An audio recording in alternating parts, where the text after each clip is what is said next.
Tapi pertama-tama saya mengucapkan selamat datang dulu kepada teman-teman dari dosen ya yang hadir, kemudian kolega-kolega dari praktisi, kemudian dan juga dari Pemko barangkali ada, dan juga para mahasiswa. Yang kita sudah menyampaikan kepada mahasiswa juga untuk mendengar diskusi ini sehingga bisa menjadi masukan bagi mereka di dalam perencanaan wilayah dan kota ke depan.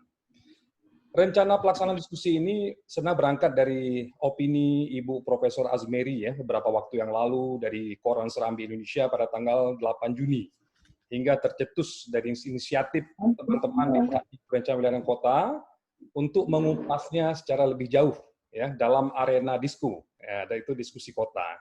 Dan ini merupakan seingat saya yang kedua kita laksanakan. Setelah sebelumnya itu kita bahas tentang keberadaan Taman Sari ya, di perpustakaan kampus beberapa waktu yang lalu.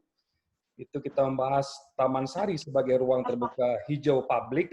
Dan narasumber pada saat itu adalah Ibu Iziah, ada Pak Rahmat dari Pemko, dan kemudian karena menyangkut dengan aspek hukum, kita mengundang Pak Yanis juga pada saat itu.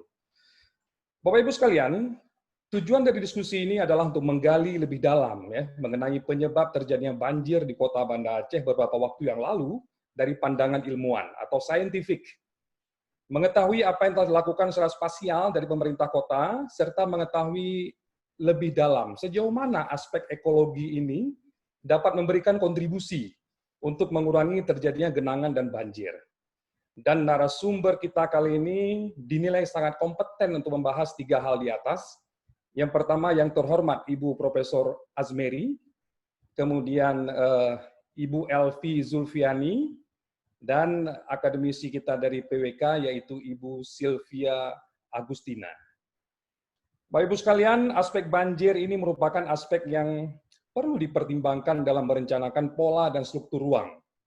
Jadi studi terakhir saya di Pulau Weh menunjukkan bahwa ada pengaruh perubahan land use kota atau land use land cover terhadap iklim lokal, ya termasuk perubahan curah hujan di dalamnya dan lain-lain. Kemudian munculnya urban heat island effect dan penurunan ekosistem service kota.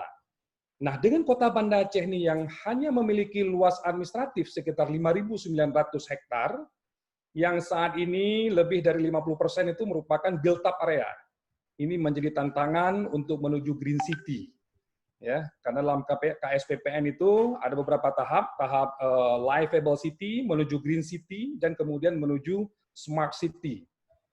Nah, oleh karena itu kita diharapkan kawasan lindung dan terkendali, serta green infrastruktur yang terencana dan berkelanjutan. Nah, semoga dari diskusi kita ini, diskusi sore ini, kita dapat mengambil kesimpulan ya, bagaimana mengurangi atau menghindari terjadinya banjir tapi secara spasial ya, dengan mengetahui banjir, sejauh mana diperlukan kolam-kolam retensi, juga mungkin efektivitas penerapan biopori pada permukiman penduduk, serta model konservasi air tanah menggunakan ekodrainase ya, yang sudah banyak dilakukan di kota-kota yang lebih maju. Demikian dari saya. Mari kita bersama-sama Bapak Ibu aktif berdiskusi. Semoga event ini ada manfaatnya bagi masyarakat, akademisi, praktisi, serta pemerintah kota.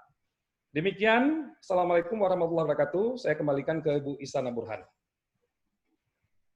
Ya, terima kasih Pak Asfa sudah memberikan sambutan, dan sambutan tadi memang latar belakang ya mengapa kita melakukan diskusi ini.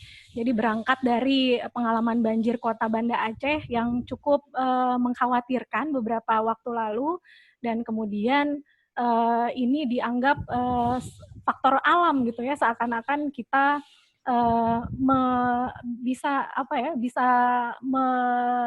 bisa memaafkannya karena ini faktor alam yang sangat luar biasa gitu. Padahal perkiraan Bank Dunia, kota memang rentan terhadap banjir terutama karena aktivitas kota, perkembangan kota, faktor perubahan iklim seperti yang tadi Pak Aspa sampaikan menjadikan kerentanan banjir terhadap kota lebih tinggi.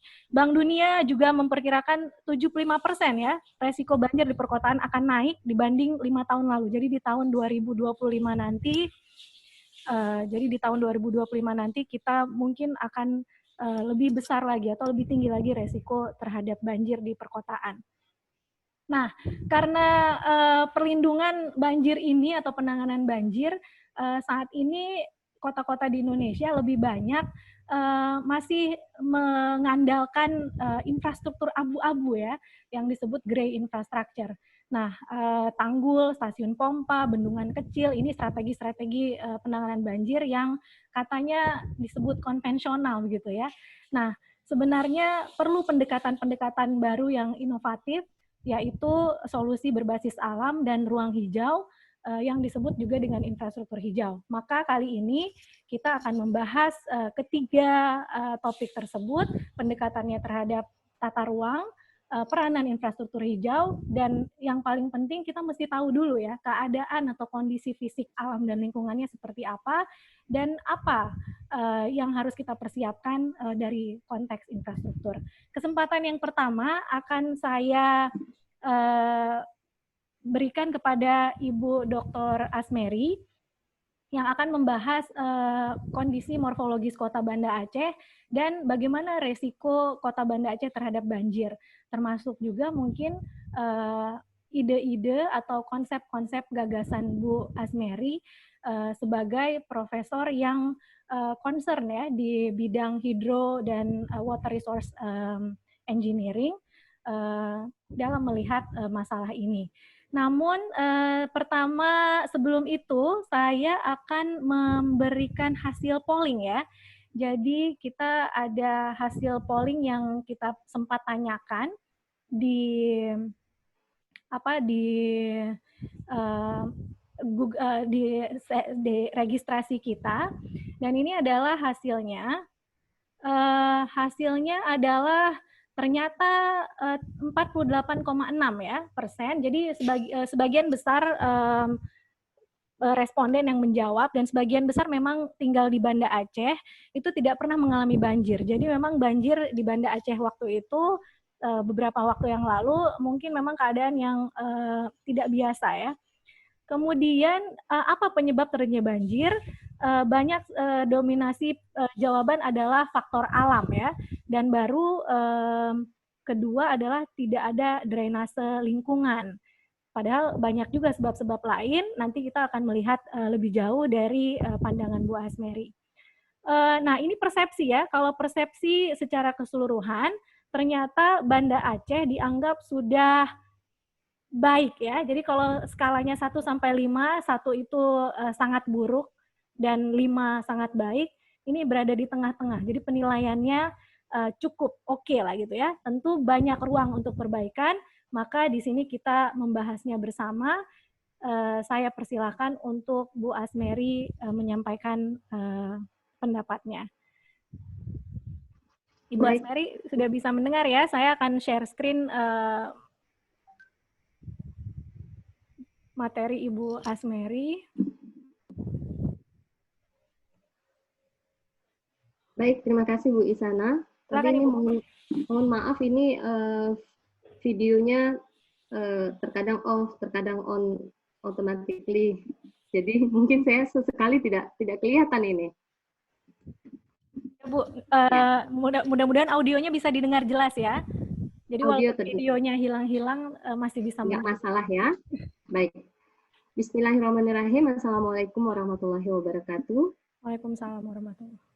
Yang saya hormati Bapak Asfa sebagai kajur arsitek, Bapak-bapak dan ibu-ibu tim dosen juga dari Unsia, dan semua peserta hari ini, terima kasih Bu Isana atas kesempatannya. Hari ini saya ingin sharing informasi terkait review kondisi banjir terkini yang kemarin 15 Ramadan dan bagaimana konsep penanganan banjir tersebut terhadap Kota Banda Aceh. Sebenarnya tidak hanya Kota Banda Aceh, tapi juga di pinggiran Kota Banda Aceh, Aceh Besar juga mengalami hal yang sama. Bahkan ada beberapa poin spot yang lebih parah lagi. Baik, bisa dilanjut.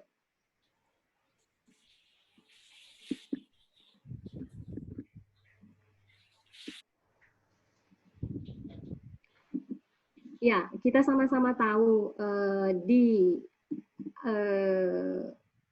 Banda Aceh, dari mulai Aceh Besar sampai dengan Banda Aceh dilintasi oleh Sungai Krung Aceh, sebuah kota yang diairi atau dilintasi, dilalui sungai atau sumber air itu dapat suatu waktu mendapat masalah, namun berkahnya juga lebih banyak lagi. Nah, kita lihat Krung Aceh itu dalam histori itu sebagai aset buat kota Banda Aceh pada zaman Sultan Iskandar Muda sebagai pelayaran kapal-kapal perdagangan. Dan dari histori banjir Krung Aceh sebelum tahun 93 itu terdapat beberapa kali kejadian banjir yang cukup besar dan hampir setiap tahun. Saya teringat pada saat saya SD, SMP, sampai SMA, kejadian banjir itu masih ada. Pergi sekolah tidak bisa pakai sepatu karena harus melintasi, bahkan kelasnya juga tergenang banjir. Areal banjirnya itu cukup besar, mengairi perumahan, sawah, dan perkebunan. Nah, tentu tidak mungkin hal ini dibiarkan. Mengapa sebenarnya terjadi? Itu penyebabnya pada saat itu kapasitas Sungai Krung Aceh itu hanya sebesar 250 meter kubik per detik saja. Dan kalau dilihat debit yang mengalir dengan periode ulang 5 tahun, debitnya itu sebesar 1.300 meter kubik per detik. Tentu terlalu besar perbedaannya. Tidak pasti dengan probability itu akan terjadi banjir hampir setiap tahun. Maka dilihat dari kapasitas sungai yang tidak memadai, maka disusunlah satu project flood untuk mengurangi risiko banjir, yaitu silakan slide berikutnya. Inilah flood project, yaitu percabangan Krung Aceh dengan floodway yang mengarah ke Alunaga, dan perlindungan itu 400 meter kubik per detik dialirkan ke kota, ke Krung Aceh, dan selebihnya yang 900 meter kubik per detik ke floodway. 400 tentu dalam kondisi asli dibandingkan dengan 250 itu juga masih tidak aman. Namun ada perbaikan-perbaikan mulai dari Muara sampai ke Indrapuri sepanjang 43 km yang dilakukan cukup mampu untuk memenuhi, cukup mampu untuk mengimbangi debit banjir yang direncanakan mengalir ke kota Banda Aceh. Namun kita juga harus tahu bahwa yang namanya debit banjir dengan periode ulang itu adalah sifatnya probabilistik, stokastik. Jadi teori kemungkinan mungkin terjadi. Jadi mungkin equal and exceed. Jadi mungkin sama sebesar itu atau bahkan melampaui. Jadi kalau dibilang periode ulang terkait dengan safety structure, sama debitnya akan muncul atau mungkin akan terlewati. Jadi kita tidak selalu berada di comfort zone pada kondisi debit rencana tersebut. Baik. Nah, ini kita bisa melihat percabangan antara Krung Aceh dan floodway. Setelah tahun 1993, kota Banda Aceh bisa dibilang cukup aman untuk kondisi-kondisi yang di bawah equal tadi, di bawah equal atau di bawah, tidak terlampaui debitnya.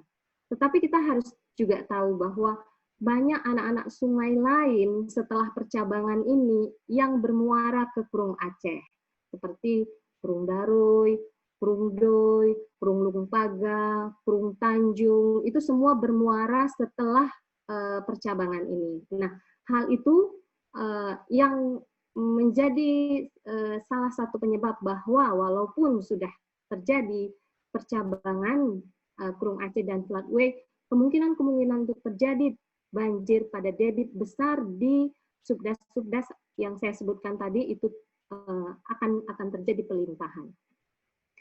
Baik, bisa dilanjut.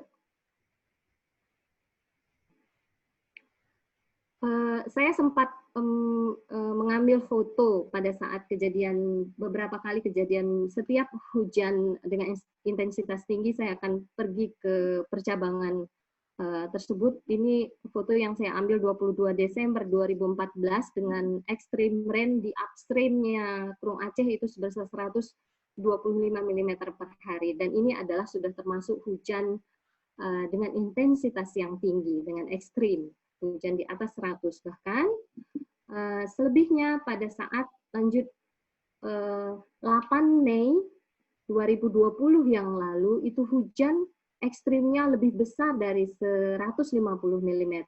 Itu tercatat hampir di semua catatan stasiun hujan, itu hampir semua di atas 150, bahkan ada yang 219, bahkan ada catatan hujan di Pulau Aceh itu sampai dengan 287 mm per hari. Memang kalau kita bilang hujan pada saat itu adalah hujan yang intensitas ekstrim karena sudah di atas 150. Kita bisa melihat bahwa percabangan ke arah floodway tadi juga tinggi sekali airnya, walaupun dalam kondisi tanggul masih dalam kondisi aman. Bisa terlihat di posisi foto di kanan bawah itu. Ya, lanjut Bu Isana.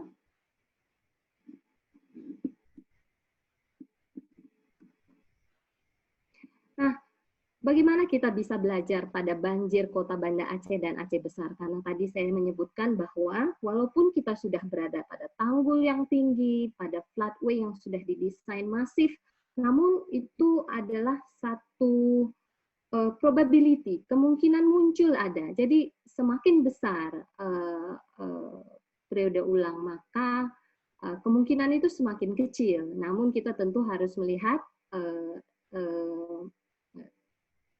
aset itu berharga mahal.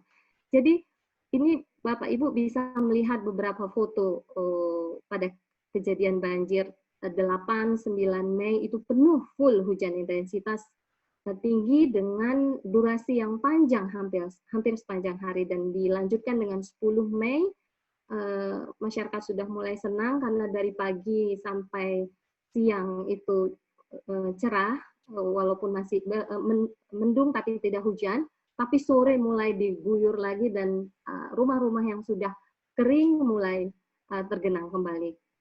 Pada tanggal 8, 9, dan 10, saya dan tim turun ke lapangan untuk melihat sebenarnya apa yang kita lihat. Bukan kita lihat hanya tinggi genangan, lama genangan, atau luas genangan, tapi kita ingin melihat sesungguhnya perencanaan drainase perkotaan makro dan mikro yang sudah direncanakan tersebut, apakah sesuai, terutama arah aliran dari air di lahan, apakah sesuai dengan yang direncanakan, atau bahkan ada yang mulai melenceng, bermacam hal penyebab arah aliran itu berubah, bisa karena memang terjadi sumbatan, sampah, sedimen, dan hal-hal lain. Nanti kita bisa melihat lebih lanjut apa penyebab di kota kita. Baik, Bu Isana. Lanjut slide-nya.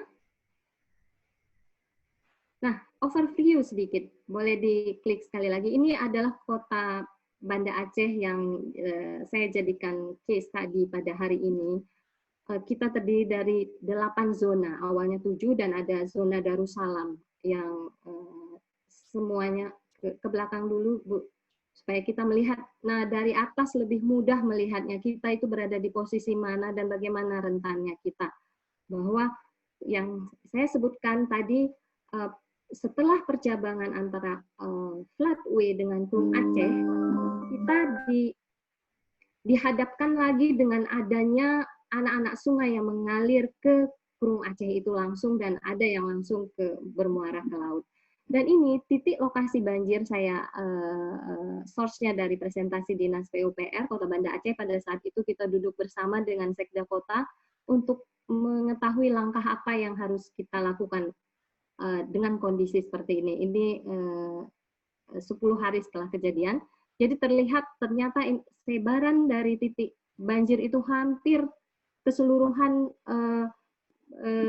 terjadi di zona-zona drainase kita, kecuali sedikit terjadi di Kampung Doi, itu terjadi sedikit genangan. Baik, mari kita lihat selanjutnya.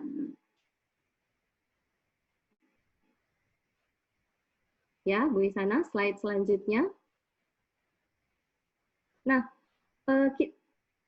ke depan kita melihat bahwa penyelenggaraan sistem drainase perkotaan ini ada payung hukumnya, yaitu nomor 2 tahun 2014, bahwa kita merujuk ke sana dan kita lihat dari kriteria parameter genangan itu terhadap tinggi genang, luas genang, lama genang, dan frekuensi genang. Saya menarik sekali, panitia sempat memberikan kuesioner kepada peserta, dan di antaranya adalah 48% tidak pernah mengalami banjir, itu frekuensinya. Cuma kita tidak tahu riwayat dia apakah berpindah ataukah hanya terus saja berada di situ. Jadi dari yang kejadian banjir kota kita dari 8 sampai 10 Mei, hampir seluruh zona itu tergenang dengan ketinggian. Saya mendapatkan data dari hasil survei. Saya matchingkan antara survei PUPR dengan survei tim kami. Kami kebetulan pada semester ini ada mahasiswa S2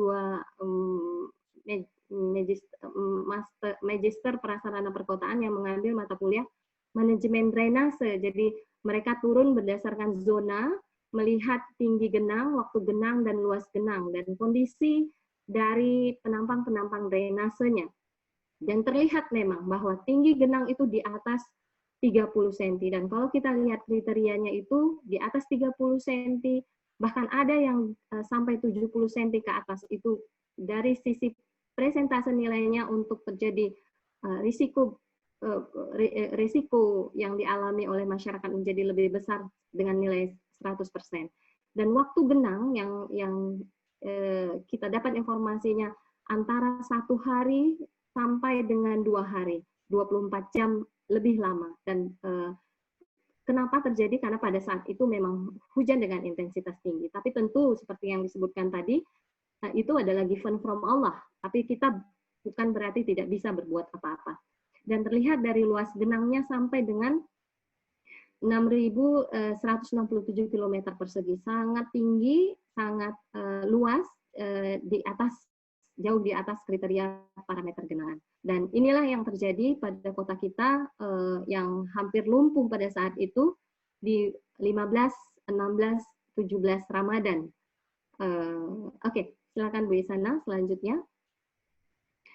Apa sebenarnya terjadi? Kalau secara umum penyebab banjir, kita melihat seperti seorang dokter mendiagnosis pasiennya, apa sebenarnya penyebab, agar kita tahu apa penanganan yang paling tepat. Nah, kalau secara umum kita melihat bahwa penyebabnya bisa dari sisi alam yang statis, yang kita sebut tadi given from Allah, dan peristiwa alam yang dinamis, yang bisa berubah-ubah kapan saja, yang saya sebut dengan stokastik tadi, probabilistik, bahwa curah hujan yang tinggi dan terjadinya pendangkalan akibat alam. Namun dari penyebab kondisi alam baik statis dan dinamis, ternyata kegiatan manusia yang berada di sisi kanan itu jauh lebih banyak, dan ternyata ini adalah penyebab masalah banjir. Dan kalau Bapak Ibu bersama kita melihat baik tata ruang, pemukiman di daerah bantaran, terjadinya bangunan sungai dan silang, itu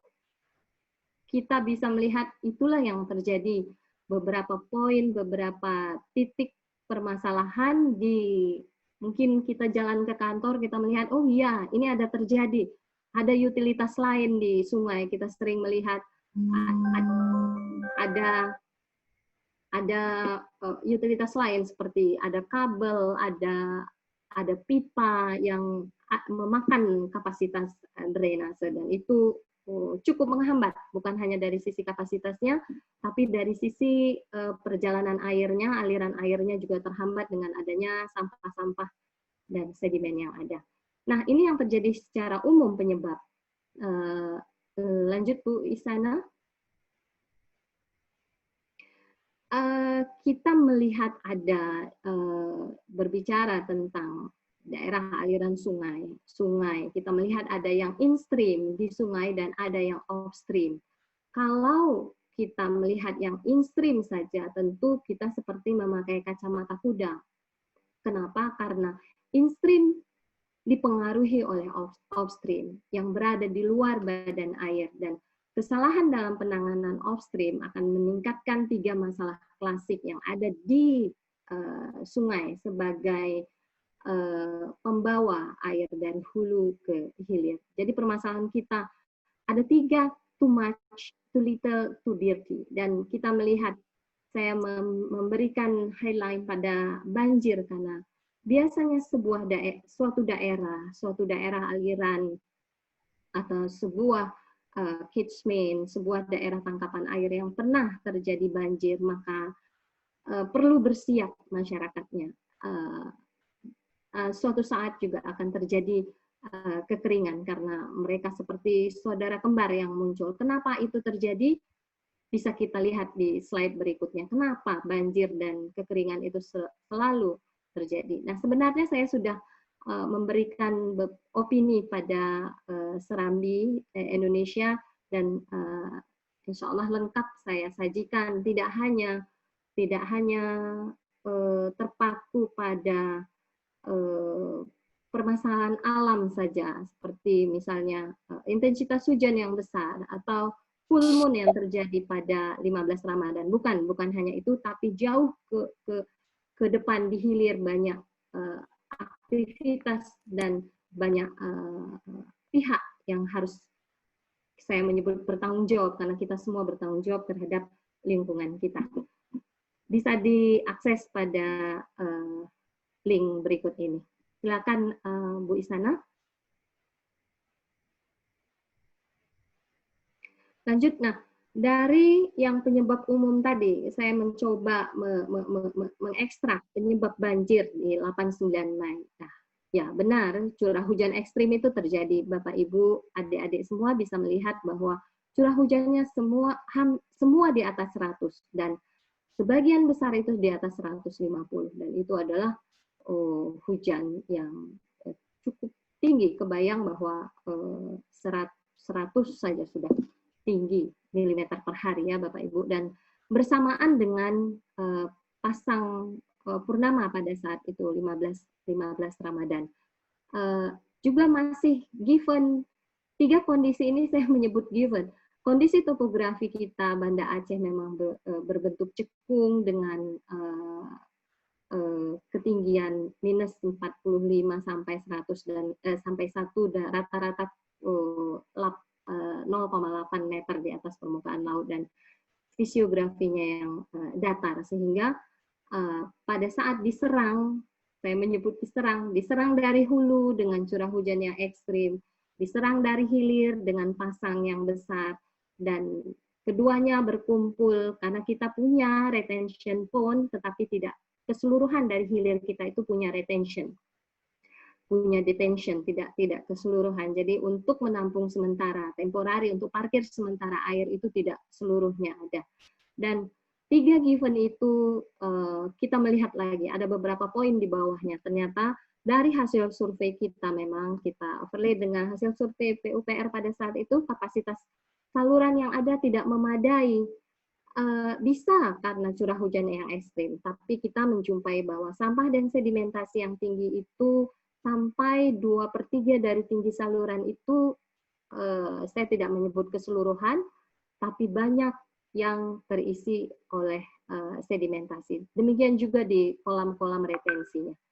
Dan kita menjumpai di sekitar perkotaan, di daerah CBD-nya itu, outlet saluran itu tidak memadai. Dari sisi jumlahnya, bahkan kita melihat terkadang ada ruas jalan yang memang tidak ada sama sekali outlet. Jadi jalan akan menjadi sungai sementara pada saat itu karena tidak bisa keluar kemana-mana. Dari sisi jumlah, ukurannya juga tidak memadai.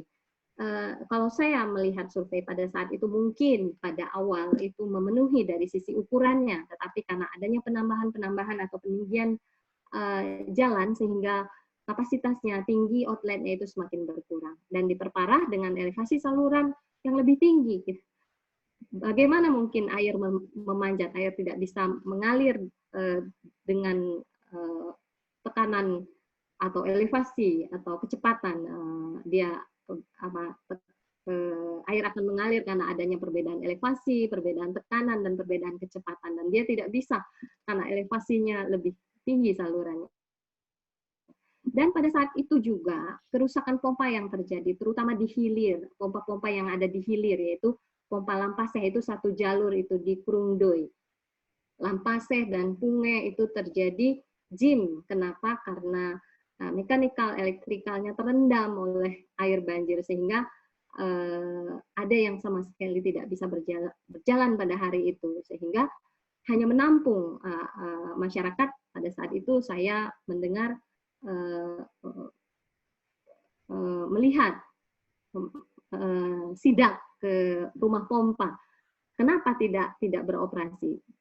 Tidak beroperasi karena memang pada saat itu ME-nya itu terendam oleh banjir. Dan 3 poin di bawah saya highlight sebagai pola aliran yang tidak sesuai. Jadi ada disconnectivity saluran drainase dari tersier ke sekunder, dari sekunder ke primer, ada pola alirannya tidak sesuai. Tidak sesuai lagi pada saat perencanaan makro drainase kita itu sudah direncanakan. Dan berikutnya itu mindset OP drainase. Ini saya sebutkan mindset OP drainase bahwa harus kita pahami bahwa dari mulai Sabang, Kota Banda Aceh, Aceh Jaya, Aceh Besar sampai selatan, barat selatan, kita punya 2 puncak hujan ekuatorial. Kita 2 puncak hujan, yaitu puncak pertama paling tinggi intensitasnya yaitu pada Oktober, November, Desember, dan puncak yang lebih rendah daripada itu berada di April, Mei. Nah, sebenarnya kita tidak perlu kaget pada saat ini. Kita bersiap harusnya dengan given tadi, bersiap harusnya dengan curah hujan yang ekstrim tadi, bahwa puncak hujan itu memang terjadi pada bulan Mei. Cuma karena mindsetnya sebagian orang bahwa bulan-bulan ber itu adalah bulan yang harus tampung ember katanya.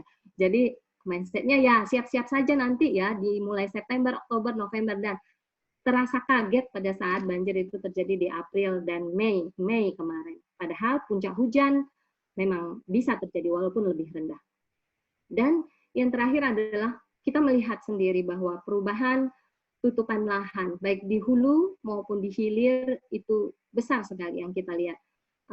Kalau tidak berjalan di hulu ke hulu, kita lihat saja di hilir bahwa tambak-tambak, sawah-sawah, rawa-rawa itu sebagian besar sudah tumbuh menjadi perumahan. Di hulu juga demikian. Jadi diserang dari hulu ke hilir, dari upstream to downstream terjadi perubahan tutupan lahan. Demikian Bu Ihsanah, lanjut. Ya, Ibu mohon maaf waktunya mungkin 2 menit lagi Bu ya. Boleh, lanjut.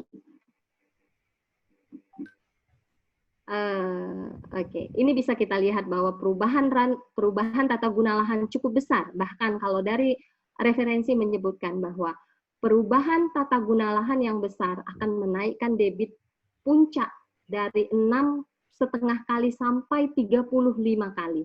Jadi terlihat di sini debit puncak dari runoff kecil 10 sampai menjadi 200, jadi 20 kali naik. Tapi bisa perubahan itu sampai 35 kali. Dan kita bayangkan kalau itu terjadi pada kota kita yang berbentuk cekungan ini. Silakan.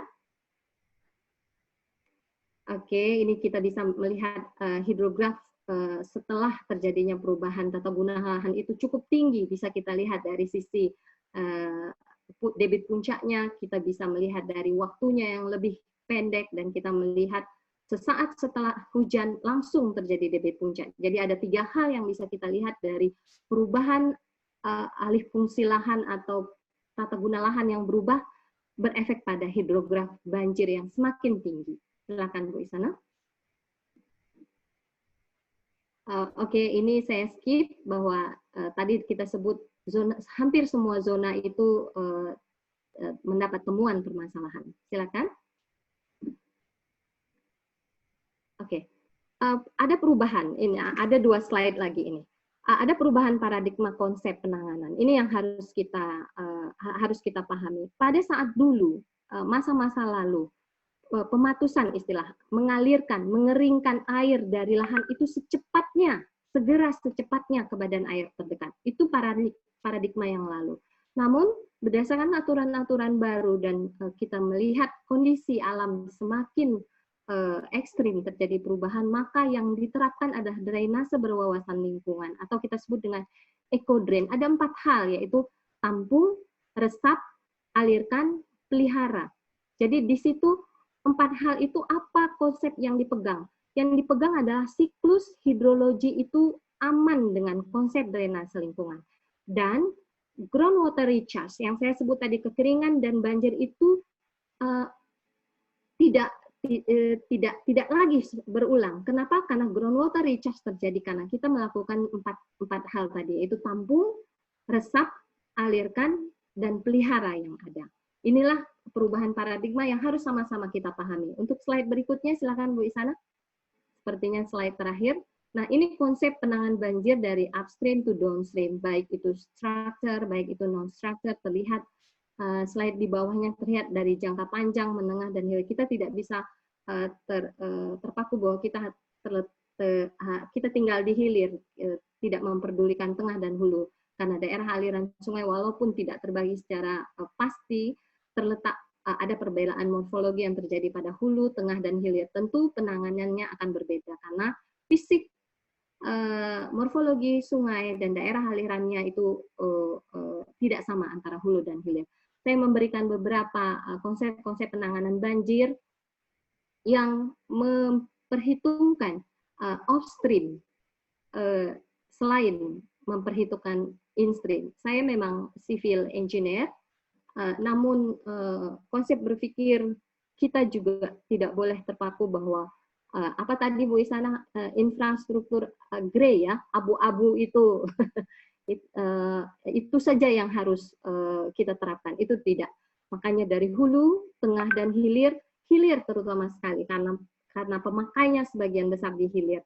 Jadi revital kolam retensi dan rainwater harvest yang kita sebut dengan pemanenan air hujan diimbangi dengan biopori, bioretention, infiltration drains, various pavement dan roof garden serta grass block itu adalah berada di sekitar kita dan kita sebagai pelakunya seharusnya. Baik, untuk slide yang selanjutnya. Ini sebagai gambaran saja, untuk jangka panjang Banda Aceh pernah memberikan konsep penanganan banjir Kanal Selatan. Karena banjir itu tidak hanya datang dari hulu, jauh di hulu Kurung Aceh, tetapi juga dari anak-anak sungai yang ada di mengalir ke Kurung Acehnya setelah percabangan. Baik, saya rasa ini yang bisa saya sampaikan. Mudah-mudahan ada manfaatnya. Mohon maaf apabila waktunya lebih panjang. Saya kembalikan kepada Bu Isana. Assalamualaikum warahmatullahi wabarakatuh. Waalaikumsalam warahmatullahi wabarakatuh. Ya, terima kasih Bu Asmeri, sangat informatif tadi. Ada gambaran umum tentang kondisi Banda Aceh sampai gagasan-gagasannya yang ternyata juga tidak bisa menyampingkan model-model infrastruktur hijau ya, harus dari hulu ke hilir.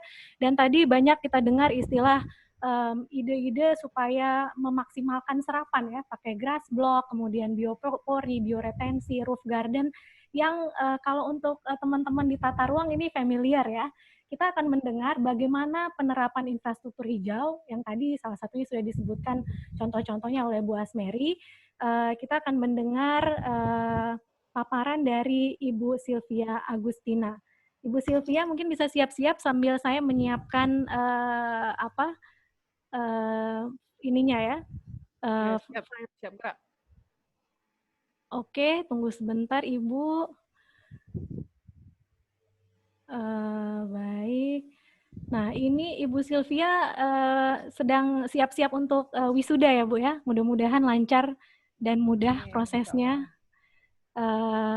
Ibu Sylvia juga nanti saat ini sedang menempuh kuliah di National University of Singapore ya Bu ya, di bidang urban ekologi. Dan beliau juga banyak sekali concern-nya tentang infrastruktur hijau ini. Baik, kita share screen dulu untuk pemaparan Ibu Sylvia. Ibu Sylvie, mohon sekali waktunya diperhatikan Ibu, 15 menit saja Bu ya. Ya, nanti diingatkan ya. Ya, baik. Silakan Ibu. Bisa di full screen? Ya. Assalamualaikum warahmatullahi wabarakatuh. Terima kasih untuk Ici dan tim yang sudah mempersiapkan acara ini singkat ya. Beberapa hari saja. Tadi seperti diceritakan Aswa, bermula dari sebenarnya sudah sebelumnya ingin menjumpai Ibu Ajmeri untuk bertanya-tanya. Kemudian ketika muncul dalam diskusi di grup PWK, langsung diwujudkan menjadi forum yang bukan terbatas tapi untuk umum gitu kan. Saya ingin menceritakan tadi seperti menyambut apa yang sudah disampaikan oleh Bu Mary. Bu Mary sudah membahas dari sisi infrastruktur yang biasa, yang dikenal sebagai infrastruktur abu-abu, dan saya ingin menambahkan sedikit dari infrastruktur hijau. Bisa yang berikutnya? Simple aja. Kalau dibilang Pak Aswa tadi kompeten, saya rasa saya melihat forum ini sebagai forum belajar bersama, begitu ya, karena walaupun sudah mempelajari teori dan sebagainya di Banda Aceh untuk infrastruktur hijau, bagi saya pribadi belum optimal untuk penerapannya ya. Jadi pengalaman masih kurang. Cuma ini dengan kita share idenya, mudah-mudahan banyak yang berminat juga untuk menerapkan. Jadi simpelnya ada infrastruktur itu ada yang abu-abu yang seperti kita kenal, dan sudah dijelaskan oleh Bu Mary tadi, dan kemudian ada infrastruktur hijau. Kalau terkait dengan banjir itu perubahan cara pandang dari pertahanan terhadap banjir menjadi ketahanan terhadap banjir. Iya. Dari sekedar mengalirkan secepat mungkin jadi menampung, tadi yang Bu Mary bilang tampung, resap, alirkan dan pelihara. Ada beberapa visual di sini saya dapat gambar dari banjir tahun 78 ya di bawah itu kemudian kondisi kanal banjir kita pada tanggal berapa tuh? Tanggal 17 nggak salah ya. Berikutnya Bu Mary. Nah, sedikit definisi ya, standar ya, infrastruktur hijau itu infrastruktur abu-abu itu jalan raya, drainase, jaringan listrik, kebanyakan adalah buatan manusia. Kemudian infrastruktur hijau itu secara sederhana dapat dipahami sebagai jaringan ruang terbuka di dalam kota yang dia berfungsi secara alami dan dia bermanfaat. Kalau di dalam definisi yang umum bermanfaat untuk manusia, tapi sekarang kita misalnya mengikutkan juga manfaat untuk makhluk yang lain, karena bukan hanya untuk manusia ketika dia berfungsi sesuai tupoksinya, tupoksi awalnya begitu. Kemudian yang berikutnya Bu Ici. Nah, jadi untuk penerapan infrastruktur hijau, saya mengajak kita membayangkan bahwa ada skala spasial yang bisa kita terapkan. Ada pada skala bangunan, ya itu ada apakah itu bangunan berlantai 1 seperti 1 atau 2 sampai 3, 4 di Banda Aceh, atau bangunan sampai skala 100 lantai juga ada. Jadi ada skala bangunan. Kemudian ada skala kawasan, ya apa yang bisa kita lakukan di skala kawasan, dan kemudian ada skala kota. Tapi jangan lupa bahwa kota itu kan tidak berdiri sendiri ya, dia terkait dengan hinterlandnya, dengan wilayah di luar kotanya, sehingga di situ kita perlu pertimbangkan hubungan antara desa kota, kemudian hubungan antar kota, kemudian regional dan global. Kalaupun kota kita sangat hijau begitu ya, kalau misalnya di Selawah tetap seperti itu, dinamika hilangnya lahan, maka nggak akan berpengaruh apa yang kita lakukan di sini. Jadi itu harus dipertimbangkan secara menyeluruh. Tadi ada juga slide-nya Bu Mary yang menunjukkan dari hulu sampai hilir. Nah, kalau di dalam pandangan infrastruktur hijau kota, maka kemudian yang bagian hilirnya ini kita rincikan lagi ya, sesuai skalanya. Kalau untuk global, kita jangan lupa bahwa sekarang ini ada pemanasan global, sehingga selain sumber air banjir yang dari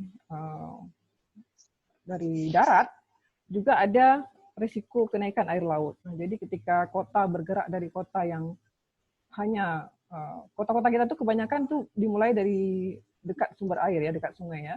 Jadi itu pada awalnya ketergantungan yang mendasar. Kemudian dia bagaimana kita bergerak menjadi kota yang cerdas memperlakukan air. Gitu.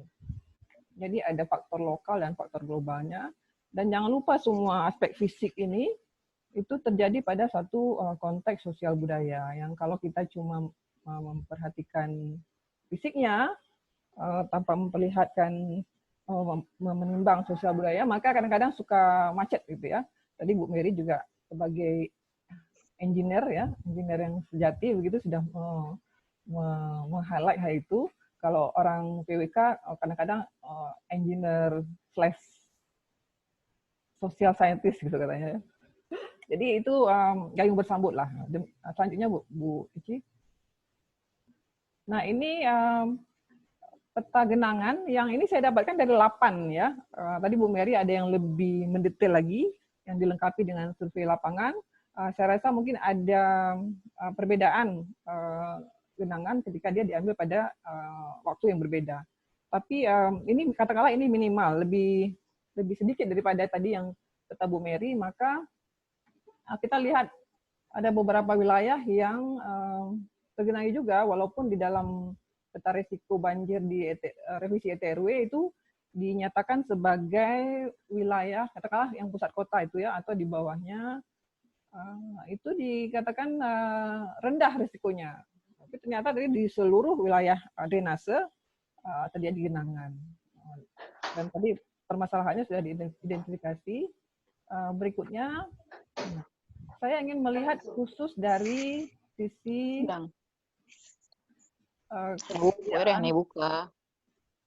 aneh buka suara. Saya ingin melihat dari sisi ruang terbuka hijau ya. Jadi yang peta yang hijau di kanan itu, sisi kanan, itu adalah berdasarkan peta RTH Banda Aceh berdasarkan database Pemko pada 2013-14. Ya, jadi itu termasuk semuanya. Yang di sana dalam database itu yang komponen terbesar adalah jalur hijau.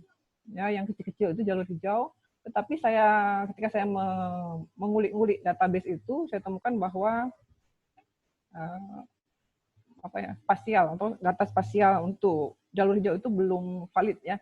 Banyak terjadi tumpang tindih dengan jalan dan sebagainya, sehingga ketika saya mengkaji, saya kemudian mengekstrud atau tidak mengikutkan jalur hijau. Kemudian tapi kita tangkap dari tajuk pohon. Nah, jadi kalau kita ambil misalnya kawasan Bukit Raya itu, kemudian ini tergenang juga rupanya kalau menurut peta 8, menurut peta Bu Mary tadi saya nggak memperhatikan detail ini. Kemudian ini kawasan Peniti ya, ini sudah klasik kayaknya kalau Peniti kalau sejarah banjir mungkin memang salah satu daerah yang sering ya. Kita lihat di situ memang selain mungkin toponya rendah, lahan terbangunnya banyak ya, itu yang merah-merah itu berarti sudah terbangun ya rumah-rumah itu ya, yang hijaunya kan sedikit gitu ya. Nah, jadi ada sinkron di antara wilayah yang tergenang dengan wilayah yang terbangun, sehingga wilayah resapannya berkurang begitu. Tapi di sisi lain ada Kampung Baru, kemudian Sultan Bukit Raya dan Taman Sari itu juga ada indikasi tergenang ya, walaupun mungkin tidak lama ya. Coba yang berikutnya. Ibu mohon maaf, bisa dipercepat sedikit ya Bu ya? Gak mau habis ya? Oke, jadi intinya apa yang kita ada interaksi antara apa yang terjadi di alam dengan perilaku kita, jadi aspek sosialnya. Oke, berikutnya. Ini peta yang sama tadi, tetapi saya melihat ini wilayah-wilayah yang banyak ruang terbuka hijau dan yang merah-merah itu yang kurang, ya. Dan kemudian dengan kepadatan, ya. Jadi intinya wilayah yang padat dia kurang RTH dan mengalami banjir. Nah, itu kita fokus pada daerah-daerah seperti itu. Di sini saya ingin meng-highlight bahwa jangan hanya terfokus pada RTH, tapi juga pada ruang-ruang publik seperti ruang masjid, ya, sekolah, itu juga harus disentuh.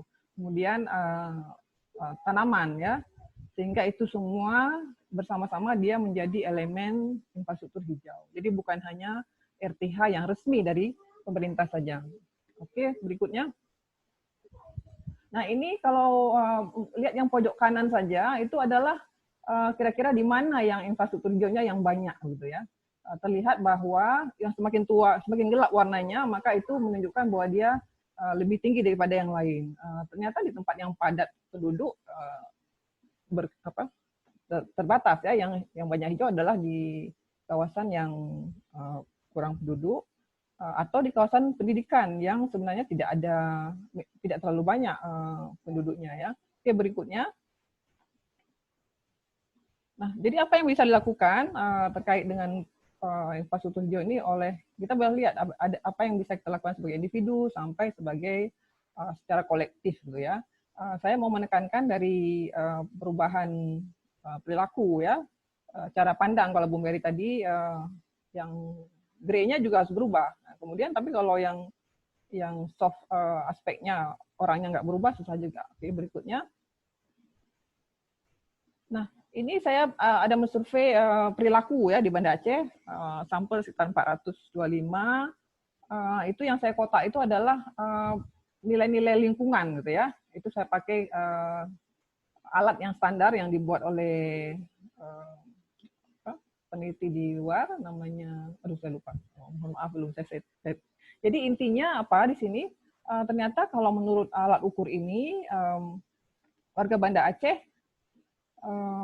sedikit saja mungkin seperti Cita dibilang, ya, sedikit di atas netral, ya. Jadi tidak parah kali. Jadi cukup ramah atau cukup dekat dengan alam. Melaporkan bahwa mereka cukup dekat dengan alam. Jadi dan itu kalau kita lihat ada kolomnya itu adalah karena interaksi yang di sekitar rumah, bukan interaksi yang pergi jalan-jalan ke jauh-jauh, ke luar negeri atau keluar daerah, tapi karena apa yang dilakukan keseharian. Jadi mereka yang sering berinteraksi dengan elemen alam di dekat rumah mereka, maka mereka akan cenderung lebih merasa dekat dengan alam dan lebih peduli. Nah, itu intinya. Next.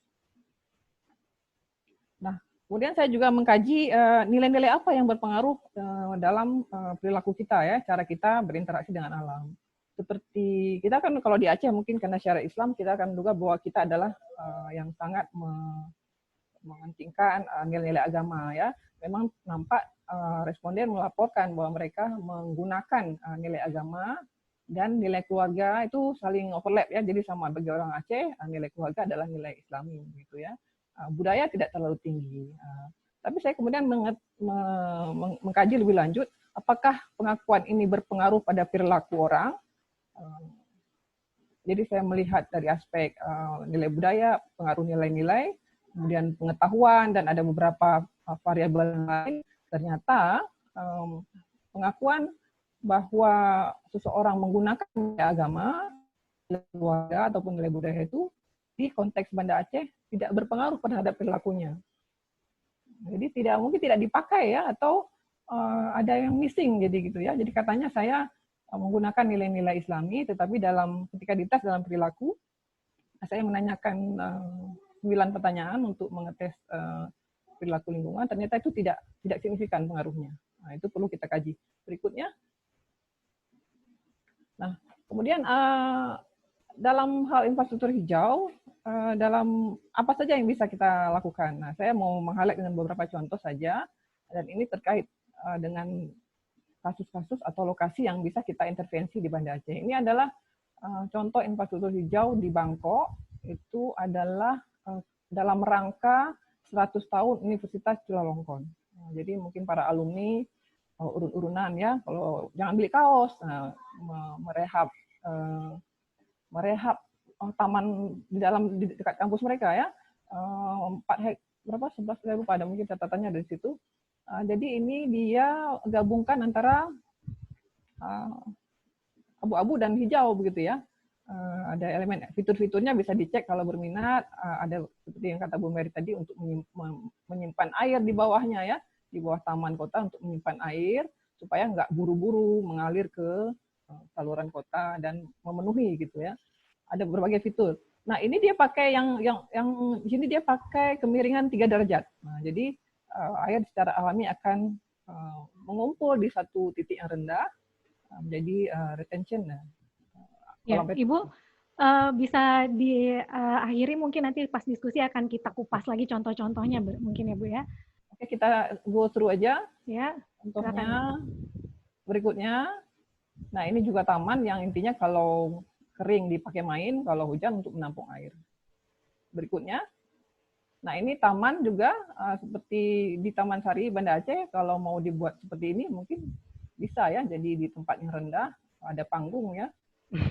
Kemudian untuk menampung air gitu ya, maksudnya hal seperti ini masih mungkin. Kemudian berikutnya, nah ini beberapa detail hanya untuk ilustrasi apa yang dilakukan di bawah layer-layernya ya Bu. Layer-layernya. Kita tidak punya tempat, belum tentu kita punya jalur linear yang banyak. Jalur linear masih bisa diolah seperti ini ya, ada teknologinya lah begitu. Kalau mau uji coba dulu. Nah, ini beberapa ilustrasi. Ya, saya rasa demikian ya untuk sebagai pemantik diskusi. Terima kasih. Wassalamualaikum warahmatullahi wabarakatuh. Waalaikumsalam warahmatullahi wabarakatuh. Ya, menarik sekali ya. Tadi memang berkesinambungan antara penjelasan Bu Asmeri dan Bu Silvi. Bahkan memang intinya adalah integrasi infrastruktur abu-abu dan hijau ini ya. Karena yang di kota Banda Aceh, ya mungkin di kota-kota lain secara keseluruhan di Indonesia masih memakai pendekatan yang sama. Nah, kita akan mengajak Ibu Elvi. Ibu Elvi adalah Kabid Tata Ruang Dinas PUPR Kota Banda Aceh yang sebenarnya mungkin tidak akan berbicara banyak tentang sistem drainase atau infrastruktur air yang ada di sini, tapi bercerita bagaimana Banda Aceh menyiapkan mitigasi banjir ya, memitigasi banjir dalam konteks tata ruang. Misalnya tadi menarik, ada catatan dari saya, Bu Asmeri menyebut perubahan tutupan lahan. Nah, sekarang kan konversi menjadi wilayah permukiman semakin masif ya. Kami juga di Prodi PWK, saya bersama Pak Asfa dan Pak Putra, juga ada Pak Zainuddin, melakukan simulasi perubahan guna lahan di kawasan Ulele. Itu hasilnya 27% wetlands atau daerah lahan basah yang ada di Ulele itu akan berkurang sebanyak 27% di tahun 2030. Jadi di akhir tahun perencanaan RT RW Banda Aceh ya. Nah, kalau 27% ini berkurang, ternyata dampaknya sangat signifikan terutama untuk flood mitigation gitu, flood control ya, belum lagi untuk biomass production, serapan karbon dan lain-lain. Nah, mungkin Bu Elvi bisa menjawab apa yang sudah dilakukan atau dipersiapkan oleh pemerintah Kota Banda Aceh dalam konteks pemanfaatan ruang ini. Silakan Bu Elvi. Baik, terima kasih. Bu Elvi boleh Assalamualaikum warahmatullahi wabarakatuh. Waalaikumsalam. Ibu bisa menghidupkan videonya, Bu? Sebentar. Ya, mohon maaf. Assalamualaikum semuanya, Bu Asmeri juga, Pak narasumber, Pak Asfa juga. Mohon maaf tadi saya terlambat join. Jadi tadi kita sudah mendengar banyak sekali penjelasan dari Bu Asmeri dan Bu Silvana. Jadi mungkin langsung saja. Kalau dari segi tata ruang Kota Banda Aceh, kita memang mungkin lebih ditekankan. Kita kan RT RW sudah disahkan di tahun 2009 ya, dan direvisi di tahun 2018. Nah di situ kan kita sudah membagi zona-zona wilayah. Nah di sini kita sebenarnya Pemko Banda Aceh tinggal mengikuti pola ruang pemanfaatan, bagaimana pemanfaatan itu terhadap pola ruang yang sudah ditetapkan. Jadi mungkin lebih ke pengendalian pemanfaatan ruang.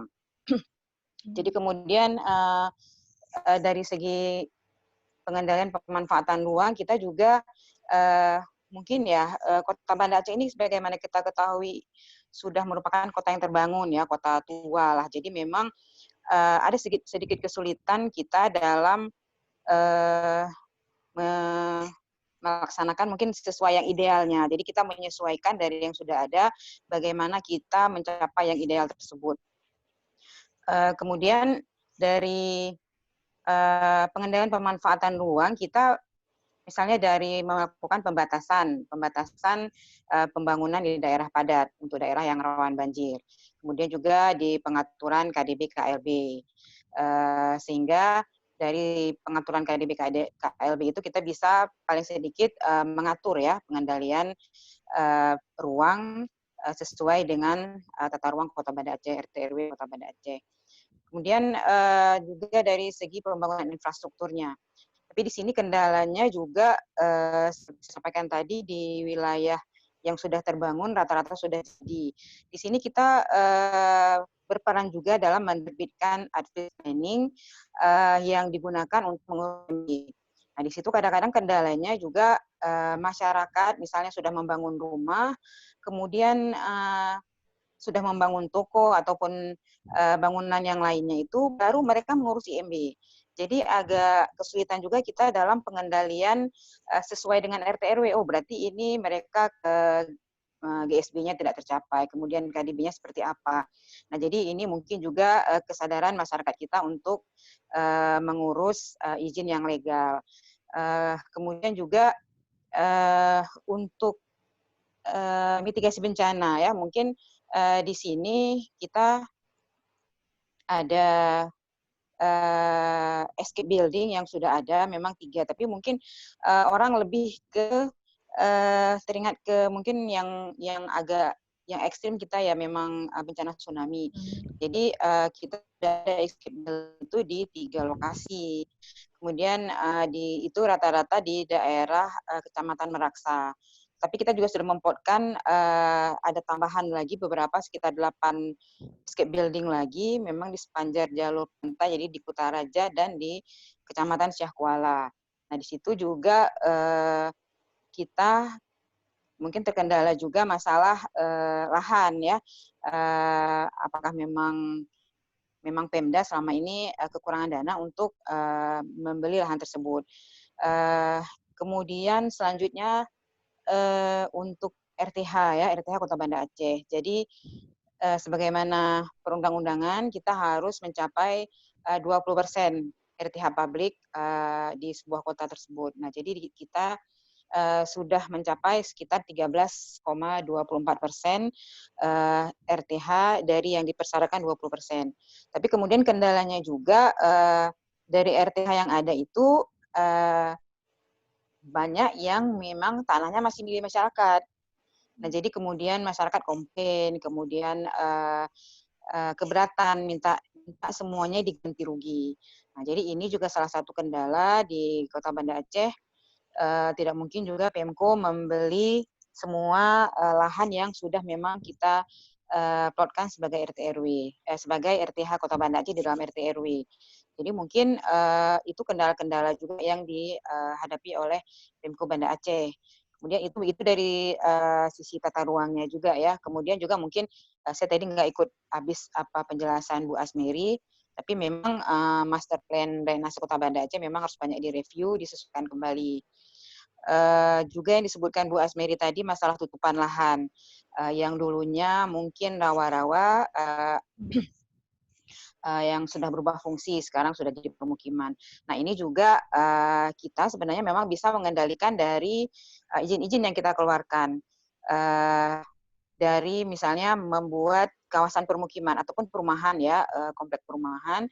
Nah, kita di situ juga sebelum mengeluarkan advice planning, kita mengatur, oh ini tidak boleh dipakai keseluruhan. Jadi dari keseluruhan lahan yang diusulkan, yang mau dibangun, itu tetap harus tersedia 30%-nya untuk RTH. Nah, jadi itu mungkin salah satu cara Pemko Banda Aceh untuk mengendalikan tidak semuanya langsung dibangun. Tapi kalau misalnya tutupan lahan itu memang sekarang banyak terjadi dan juga sudah ada perubahan. Saat ini Kota Banda Aceh juga sedang menyusun RDTR. Nah, di RDTR itu juga kita mungkin sudah lebih detail ya di sini. Kami juga dibantu Pak Asfa salah satunya yang sangat berperan penting memberi masukan-masukan kepada kita hal-hal yang kurang yang mungkin tidak lanjut seperti apa. Jadi memang dari yang saya katakan tadi bahwa ada perubahan di mana yang ada pengurangan yang masyarakat tidak mau tanahnya dimasukkan ke dalam RTH. Nah, itu sebagian juga ada sehingga kemudian berubah fungsi menjadi perumahan dan juga di Kecamatan Kuta Alam itu ada menjadi kawasan perikanan. Nah, di situ dengan adanya perubahan fungsi tersebut kita mengendalikannya sewaktu kita mengeluarkan izin. Jadi mungkin begitu Bu Isana. Iya, Ibu, saya tertarik juga tadi bentuk pengendalian pemanfaatan ruangnya ya, terutama ini sedang menyusun RDTR. Belum sah ya Bu ya? Iya. Masih dalam diskusi ya? Bu? Belum, masih dalam diskusi. Berarti ya. mungkin diskusi kita bisa memberikan rekomendasi juga ya Bu ya. Kalau dilihat sebenarnya kan Singapura misalnya, walaupun kita mungkin agak nggak apple to apple komparasinya, tapi betul. yang bisa kita ambil adalah di kotanya sendiri padat sekali, justru lebih padat daripada Banda Aceh, tapi bisa memaksimalkan pemanfaatan ruang hijau dalam dan mengintegrasikannya pada infrastruktur yang ada gitu ya. Nah, di Banda Aceh pengendalian pemanfaatan ruang apakah sudah mulai misalnya koefisien dasar hijau misalnya di lahan-lahan milik swasta diwajibkan sekian persen, atau harus pakai grass block nih di daerah tertentu, atau harus wajib ada roof garden sekian persen gitu. Ada semua model jalur di misalnya sepanjang jalan jalur hijaunya pakai bioswale misalnya Bu. Udah ada belum Bu? Nah, itu memang kita sudah menuju ke situ, tetapi mungkin ini kan RDTR kita lagi susun. Nah, jadi sebenarnya RDTR itu juga nanti harus diperkuat lagi dengan turunan-turunannya, apakah dengan perwal, kemudian kita di situ lebih detailnya. Jadi kalau di RDTR kan tidak sampai ke jenis-jenis bangunannya seperti itu. Jadi nanti wacananya memang kita akan lebih mendetailkan. Kemarin juga Pak Asfa sudah memberi masukan masalah infrastruktur hijau, kemudian sustainable life dan segala macam green city ya. Jadi itu akan kita coba memang akomodir, tapi kalau untuk detailnya memang tidak bisa di dalam kanun, mungkin nanti ada di perwal. Karena kita juga tidak bisa menyampingkan perilaku juga ya, ataupun kesadaran hukum dari masyarakat. Seperti saya katakan tadi, salah satu pengendalian kita adalah dalam penerbitan izin. Tapi sangat terkendala, masyarakat mengurus izin bangunannya sudah mau selesai. Padahal sebenarnya ada yang lewat GSB. Berarti nggak boleh sebenarnya. Sebenarnya nggak boleh, tapi kadang-kadang jadi dilema ya. Kita jadi bagaimana ini win-win solution-nya? Apakah mungkin masyarakat sudah membangun 2 lantai rumahnya misalnya, kemudian ternyata tidak sesuai. Nah, kemudian tindak lanjut tindakan hukumnya ya. Nah, itu hal-hal seperti itu teknis terlalu dalam menghadapi masyarakat juga seperti itu. Kemudian untuk bangunan-bangunannya, ya, insya Allah kita nanti akan mengakomodir mungkin di dalam perwal, sehingga nanti juga ada muncul seperti yang belum kita akomodir seperti insentif dan disinsentif. Nah, itu juga kita akan berusaha untuk membuat perwalnya, karena dengan ada insentif misalnya masyarakat yang memang dia mungkin lahan hijaunya dia lebih banyak bisa diakomodir, apa yang bisa kita berikan, apakah keringanan pajak, kemudian rewardnya seperti apa, ada akses ataupun tambahan infrastruktur kepada masyarakat yang sudah sangat peduli terhadap lingkungan yang hijau. Nah, seperti itu. Kemudian disinsentifnya seperti apa. Nah, itu memang belum kita detailkan, tapi itu memang insya Allah akan kita detailkan di dalam perwal nantinya. Yang berjalan ya Bu ya. Baik, tadi ketiga narasumber kita sudah menyampaikan beberapa gagasan dan juga ada kondisi-kondisi existing ya yang kita pahami bersama, dan ini bukan tugas pemerintah saja sebenarnya ya, ini peran kita semua dalam antisipasi atau mitigasi banjir. Saya terima raise hand untuk pertanyaan. silakan melakukan raise hand. Nanti yang pertama akan diberi kesempatan first hand come first ya. Oke, Pak Zulfikar Takiudin ya, silakan Pak Zul, sudah raise hand di sini. Mau bertanya dengan siapa? Jangan lupa sebutkan namanya, kemudian dari instansi mana, dan apa pertanyaannya, singkat saja ya Pak Zul. Ya, bisa dihidupkan videonya Pak Zul. Assalamualaikum warahmatullahi wabarakatuh. Waalaikumsalam warahmatullahi wabarakatuh. Terima kasih Bu Isana. Mungkin langsung ke Bu Zulfi, karena saya lihat, nama saya Zulfikar Takiudin dari Polri Arsitektur. Singkat padat, saya ingin bahasan dari Bu Zulfi tentang kajian alum dari Chulalongkorn tadi. Itu menarik sekali, karena menurut saya itu bisa kita terapkan di kampus. Yang kedua, masalah sisi budaya atau agama. Saya lihat di Aceh sebenarnya banyak hal-hal yang memang sudah dilupakan oleh masyarakat kita. Dulu orang Aceh kalau nikah, mereka tanam pohon untuk mengatasi banjir. Jadi rumah Aceh itu ada pohon yang ditanam belakang untuk persediaan stok kayu untuk bangun rumah. Dan yang terasa sekali sekarang banyak warga kota Banda Aceh yang tidak taat azas. Maksudnya gini, bangun rumah, fondasi yang rumah sebelah yang tetangganya malah tidak sama.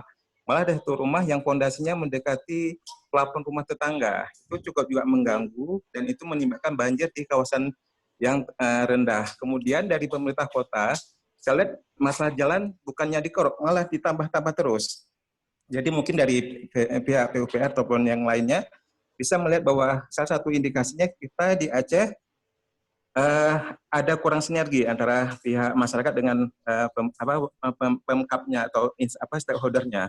Yang terakhir lagi saya lihat ini, banyak warga kota yang bukan warga menetap, seperti kasus kemarin saat di tempat tetangga, ada satu toko yang menjual soto, dia membuang sisa-sisa makanan itu ke dalam parit. Padahal dia bukan penduduk setempat, tapi dia menyewa toko tersebut dan dia sering membuang sisa-sisa dari limbah makanan ke dalam got di depan tokonya, sehingga menimbulkan banjir. Jadi saya lihat paparan Bu Zulfi menarik sekali bahwa faktor budaya juga sangat mempengaruhi etika kita. Jadi saran saya mungkin ada tindakan dari akademisi atau dari stakeholder, kita mulai dari anak sekolah untuk peka terhadap budaya menjaga lingkungan, sehingga pas dia besar dia akan teringat bahwa lingkungan yang bersih itu atau yang lingkungan yang tertata rapi sehingga menyebabkan lingkungan itu lebih aman dari bagi segi banjir dan sebagainya. Saya lihat sekarang banyak kawasan banjir itu yang dulunya tidak banjir jadi banjir. Dulu Lampit terkenal banjir, tapi sekarang udah kurang banjirnya dibandingkan daerah lain. Jadi saya pikir ada pergeseran budaya ataupun tabiat masyarakat. Terima kasih Bu Isana. Assalamualaikum. Waalaikumsalam. Ya, terima kasih Pak Jul. Mungkin cepat saja ditanggapi oleh Bu Sylvia. Kalau poin 2 sampai terakhir itu mungkin pendapat ya. Tapi yang ditanyakan kajian kampus di Thailand itu mungkin bisa di-share apa sih yang signifikan yang bisa menjadi pelajaran untuk kita di sini Bu Sylvia. Terima kasih Pak Jo. Betul saya memilihnya memilih yang kira-kira bisa langsung nyambung di Banda Aceh ya gitu. Jadi itu berarti peran lembaga di lembaga pemerintah, tapi itu seperti kampus kan seperti independen, dia punya aset, punya lahan dan ada momen ya, misalnya kalau di Unsia ada Dies, ada peringatan 50 tahun, 60 tahun, 70 tahun begitu. Dan kadang-kadang lembaga-lembaga ini mungkin karena business as usual kurang inovatif dalam memilih apa sebenarnya yang bisa dilakukan dengan sumber daya yang ada itu. Jadi tadi saya pilih spesifik, sangat memungkinkan dilaksanakan asal ada political will ya. Jadi tergantung juga pada leadership-nya. Dan di pemerintahan juga begitu. Misalnya katanya tidak ada lahan ya. Kita pakai lahan yang ada, yang misalnya digonta-ganti stylenya begitu, mungkin investasi ganti-ganti style 2-3 kali sudah bisa untuk membangun misalnya retensi atau sesuatu yang ada nilai tambahnya. Nah, jadi itu perlu kejelian untuk memilih seperti pilot project gitu ya, karena kalau kita mau lakukan sekaligus semuanya nanti belum mampu kita. Jadi kita ambil contoh, kemudian kita terapkan secara strategis gitu ya. Jadi mungkin pendekatannya dia per kawasan, jadi per area atau per linear begitu ya, jaringan. Jadi apakah memilih kampung atau dusun atau memilih ruas jalan. Itu kita lihat mana yang lebih urgent untuk diselesaikan. Jadi Bu Mary masuk dari sisi infrastruktur abu-abunya, kemudian aspek hijau sosial budaya itu juga didekati. Jadi case studies gitu ya, mungkin bisa dijadikan pekerjaan bersama begitu diagendakan. Jadi strategi mitigasi banjir dalam kota itu mengambil studi kasus, kemudian memakai semua pendekatan ini. Itu tadi saya rasa. Kemudian tadi Pak Jul mengusul sesuatu yang menarik. Kita mulai dari anak sekolah gitu ya. Dulu pernah ada saya memang kadang-kadang mau bekerja dengan orang tua sudah putus asa gitu ya, sudah sebagian mungkin sudah susah berubah. Nah, jadi memang betul kita bekerja. Ya, Bu Silvi terputus ya. Sambil menunggu Bu Silvi mungkin nanti nyambung lagi ya soal pendidikan di usia dini terkait lingkungan. Kita baca dulu pertanyaan yang masuk. Ini ada Bu Kurniati dari Politeknik Loksmawe. Apa yang dapat dilakukan oleh masyarakat daerah pinggir muara untuk mengatasi genangan banjir secepatnya, dan apa yang dilakukan pemerintah bagaimana respon pemerintah terhadap pembukaan lahan untuk perumahan dan jalan tol? Ya mungkin saya bisa bertanya kepada Bu Asmeri ya. Kalau di daerah yang dekat dengan muara, kira-kira pendekatan apa Bu yang bisa dilakukan berbasis masyarakat nih? Kalau infrastruktur tentu kita berharap pada dana yang lebih mumpuni ya, tapi yang bisa dilakukan masyarakat seperti apa Bu kira-kira? Baik Bu Isana, bisa saya paparkan seperti ini. Ada yang memang daerah-daerah berisiko terhadap banjir, di antaranya daerah cekungan, pinggir sungai, dan salah satu lagi adalah daerah pinggir laut atau daerah muara. Dan 3 daerah tersebut disebutkan memang daerah yang berisiko terhadap terjadinya banjir, baik banjir sungai maupun banjir rob. Tadi yang tadi bisa terjadi pada banjir sungai atau banjir rob. Nah, untuk penduduk yang berada pada 3 kawasan yang memang berisiko, itu seakan kita memang berada di dalam rumah banjir. Maka kita harus bersiap bahwa kita berada di daerah yang memang berisiko. Edukasi terhadap masyarakat bahwa mereka berada di daerah yang berisiko itu sangat penting karena terkait dengan keselamatan jiwa dan harta bendanya, itu untuk masyarakatnya. Maksud saya lebih mengarah bahwa secara masyarakat pribadi bahwa perlu bersiap, kita memang berada di daerah yang berisiko terhadap banjir karena selain genangan, river flood, rob juga terjadi. Nah, untuk pemerintah sendiri, daerah muara itu beberapa titik, kalau di Kota Banda Aceh dilengkapi dengan pond atau tampungan-tampungan yang kalau di RT RW disebut dengan retensi. Namun antara retensi dan detensi itu berbeda. Dia bisa parkir sementara, maka nanti mengumpulkan, sehingga dari sisi masyarakat yang bersiap dan dari sisi pemerintah yang bersiap, diharapkan risiko terhadap masyarakat yang memang terpaksa, saya yakin terpaksa berada di daerah muara akan memperkecil risiko mereka. Mungkin. Baik, terima kasih Bu Mary. Ini ada komen dari Pak Almawardi ya, mungkin untuk Bu Elvi juga dan pihak-pihak yang terkait di pemerintahan. Katanya kebanyakan warga masyarakat mengurus IMB ya, tadi sempat kita bahas, karena kurang sosialisasi dari pemerintah. Jadi mungkin ada pengaruhnya juga terhadap pengendalian pemanfaatan ruang ya.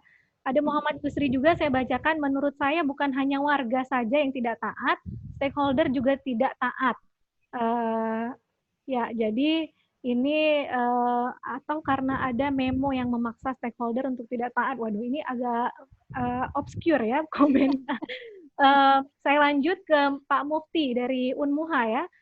Untuk Ibu Asmeri, apakah kapabilitas green infrastructure dalam pengendalian banjir terukur? Kalau iya, variabel apa yang digunakan untuk mengukurnya? Itu satu. Untuk Bu Asmeri kita masih baca dulu. Untuk Bu Elvi, siapa yang bertugas mengawal RT RW kota agar sesuai dengan yang sudah diatur ya? Kemudian ya, apakah ada polisi tata ruang begitu untuk menindak pelanggarnya? Ke Bu Mary dulu mungkin ya. Apa variabel pengukur kalau kita mau menggunakan infrastruktur hijau? Baik, kita melihat ada apa sih di belakang 30% dari RTH. Jadi 20% publik dan 10% itu sesungguhnya apa? Jadi kalau kita melihat lagi ke belakang sampai diperoleh 30% itu adalah kaitannya dengan debit puncak dan tingkat sedimentasi yang terjadi. Yang paling ekstrim yang kita lihat sebagai parameternya adalah debit puncak. Maka pada saat penerapan green construction, yaitu salah satunya yang tadi ruang terbuka hijau yang disesuaikan dengan nilai batas tadi, diharapkan mencapai nilai batas, itu parameter yang terukurnya adalah debit. Pada saat 30% tercapainya ruang terbuka hijau, debit itu signifikan sekali terjadi penurunan. Jadi pemangkasan debit puncak itu terjadi signifikan pada nilai ruang terbuka hijau yang 30%. Dan tingkat sedimentasi juga pada saat 30% ruang terbuka hijau itu tercapai, sedimentasi turun signifikan. Jadi dua parameter itu, debit puncak dan sedimentasi akibat adanya flushing di catchment area itu yang menjadi indikator. Terukurkah dia? Terukur. Karena sekian debit puncak signifikan turun akibat green construction yang diterapkan. Demikian Bu Isana. Ya, saya juga pernah, jadi kebetulan sekali topik disertasi saya di proposal adalah pendekatan urban metabolisme. Jadi mengukur juga bagaimana metabolisme urban dari hulu ke hilir untuk perencanaan infrastruktur hijau. Jadi mungkin nanti wacananya bisa berkembang ke sana juga gitu ya. Dan kemudian Bu Elvi, tadi pertanyaannya ada polisi tata ruang nggak sih Bu? Ya baik, kalau yang disebut polisi tidak ada, tapi tugasnya itu kita lakukan. Jadi saya di bidang tata ruang, Dinas PUPR Kota Banda Aceh. Di situ kita ada satu seksi pengawasan pemanfaatan ruang. Nah jadi mereka itu seminggu 3 atau seminggu 3 kali itu keliling ke kawasan-kawasan di Kota Banda Aceh. Nah sebenarnya kita juga dibantu oleh ada staf di kecamatan. Nah, kita dari kecamatan juga ada. Jadi bisa nanti informasinya dari Pak Camat, dari staf di kecamatan melalui Pak Camat ke kita, ataupun memang kita langsung keliling-keliling. Kita keliling itu nanti kita lihat, oh ada memang pembangunannya, kita kan punya catatan bahwa oh ini sedang mengurus IMB atau sudah mengurus IMB, sudah ada laporannya dari BPTPSP ke kita. Nah, kemudian ada, oh ini mereka belum mengurus IMB. Kita sampaikan, kemudian kita minta mereka untuk mengurus kembali IMB sebelum melaksanakan kembali pembangunan. Jadi kita sebenarnya meminta untuk menghentikan dulu pembangunan. Sampai keluar IMB, baru mereka bisa melanjutkan pembangunannya. Kemudian kalau misalnya mereka sudah membangun, kita itu ada menempel suatu plat. Bangunan ini belum memiliki IMB. Nah, itu ada warna merah. Jadi mereka harus mengurus IMB. Nah, itu kemudian juga dari pihak kecamatan. Kalau memang lokasi-lokasi tersebut belum kita lewatin ataupun belum kita pantau, itu bisa juga ada informasi dari staf di kecamatan melalui Pak Camat juga diinformasikan ke kita. Nanti kita sama-sama turun ke lapangan. Nah, kita juga nanti kemudian dari hasil temuan di lapangan itu selain kita menempel plat bahwa bangunan itu tidak memiliki IMB, kemudian juga kita membuat surat teguran. Nah, biasanya kalau dari kecamatan sudah diidentifikasi, kami kirim surat dulu ke yang punya rumah, tidak punya IMB ataupun sedang membangun mengurus IMB. Nanti kita baru teguran yang kedua. Jadi itu ada juga proses tahapannya. Pernah bongkar tapi Bu? Ada kasus nggak pernah membongkar? ada kasus kita yang seperti saya katakan tadi dilema juga ya, kalau memang mungkin sudah 50% lebih dilaksanakan, itu kita tidak bisa membongkar lagi, jadi agak lama kalau memang Mungkin membongkar. biaya yang harus dikeluarkan juga Ya, banyak ya untuk bongkar. betul. Baik. Walaupun sebenarnya itu mungkin ya risiko ya, karena memang belum ngurus izin. Tapi kalau memang ada kadang-kadang pondasinya itu memang lewat ke GSB itu kita minta dibongkar, karena kita masih mengingat itu memang masih ditolerir lah seperti itu. Itu yang kendala terbesar di kita dalam pengawasan pemanfaatan ruang. Baik. Mungkin Ya. di sana. Terima kasih Ibu. Ya lagi-lagi memang kalau mau menindak dengan tegas dan kejam gitu ya, Ya, agak susah betul. di budaya kita juga ya. Mungkin ada Betul. regulasi atau mekanisme yang mesti kita pikirkan bersama bagaimana caranya supaya tidak terjadi, daripada terjadi kemudian ditindak. Ya, Pak Ihsan sudah raise hand. Silakan Pak Ihsan dari Unaya. Assalamualaikum warahmatullahi wabarakatuh. Waalaikumsalam warahmatullahi Terima kasih kesempatan diberikan kepada saya. Ya, singkat saja Bapak. Ya, saya mungkin kasih masukan sedikit, terutama mengenai penutup. Nah, di sini kita bicara mengenai penutup lahan, kita kadang-kadang melupakan namanya penutup saluran. Saya pengalaman di tempat saya tinggal, di Lamberuscape, itu ketika ada program Kotaku, ya, itu bukan berdampak lebih baik drainasenya, bahkan menjadi lebih genangannya lebih bertambah tinggi. Nah, itu mungkin ada masukan untuk Bu Asmiri, masalah teknisnya. Saya juga masalah estetikanya kepada yang dari arsitek ya. Kemudian tahun 2016 dulu pernah saya diskusi dengan pihak PU Kota. Itu katanya itu memang estetika yang kita pertahankan, sementara untuk sistem saluran kita saat ini kita antisipasi dengan menggali sedimen yang selama ini memang dilaksanakan terus. Tapi itu sebenarnya tidak efektif sekali. Kita harus mereview kembali bagaimana kondisi saluran drainase kita saat ini. Kita tutup semua saluran, boleh. Tapi apakah kita menjamin aliran yang di atas permukaan jalan selama ini, kemudian dari lahan-lahan yang ada dari setiap bangunan-bangunan pertokoan, perumahan itu memang 100% masuk ke saluran tidak? Itu kadang-kadang kita tidak perhitungkan. Kemudian yang terakhir mengenai sebenarnya Banda Aceh ini curah hujannya itu cukup tinggi. Saya kebetulan di rumah ada stasiun klimatologi sendiri. Itu dari tahun 2018 saya mencatat itu 247 mm per hari. 2018. Tapi tidak se-ekstrim saat ini kondisi banjirnya. Nah, sekarang saya melihat dari data Belang Bintang itu 147 itu kondisi kita banjir, di Indrapuri 45 mm pada saat yang sama. Ya. Tapi tidak, perbedaannya terlalu ekstrim gitu. Nah, artinya di sini kondisi penutup lahan kita itu memang sudah ekstrim. Jangan lupa juga kondisi penutup saluran kita yang juga kadang-kadang kita nggak pikirkan. Alirannya masuk nggak? Alirannya masuk, bagaimana lubang-lubang yang masuk dari jalan itu masuk ke dalam saluran, apakah alirannya masuk atau tidak. Jadi itu tidak kita perhitungkan selama ini. Hanya kita memperhitungkan estetika, kecantikan. Karena terus terang saja saya sebagai masyarakat merasa program-program ini tidak efektif akhirnya. Yang ada berdampak tidak baik bagi masyarakat. Baik, Bapak. Mungkin terakhir satu lagi Bu ya. Bapak, ya background-nya apa, Pak? Ketika melewati masa rehab rekon, itu degradasi Sungai Karaci itu luar biasa. Ketika galian C itu besar-besaran diambil.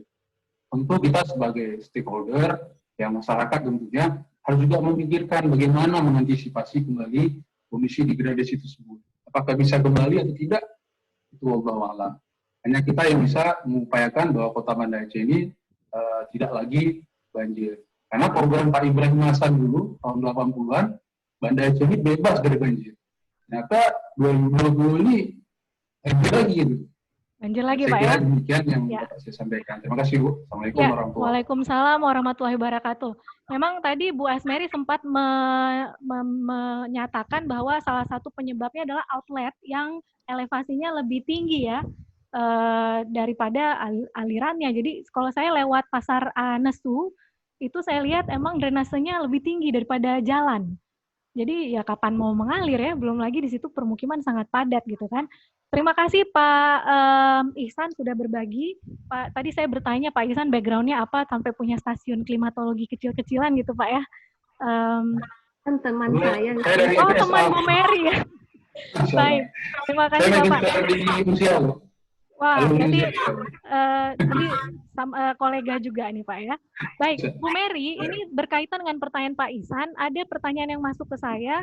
Menurut Prof. Asmeri, rencana penanggulangan banjir yang dibuat tahun 90 itu, banjir kanal Krungcut ya, apakah gagal? Tadi Pak Ihsan menyebutkan bahwa semasa zaman Pak Ibrahim Hasan baik-baik saja gitu ya. Atau bagaimana evaluasi keseluruhan tentang rencana itu? Silakan Bu Mary. Baik, maksudnya banjir Kanal Timur ya? Tidak disebutkan spesifik, tapi yang dibuat tahun 90 ya Bu? Ya, tahun 93 banjir Kanal Timur. Mungkin Bapak Ibu yang tinggal sekitar Darussalam sekitarnya melihat bahwa banjir kanal pada saat-saat banjir 2000, 2014 juga ada tinggi, 2015 ada tinggi, dan kemarin banjir floodway cukup terkendali dari sisi air. Jadi kita harus melihat begini juga, sekalian dengan Pak Ihsan tadi ya.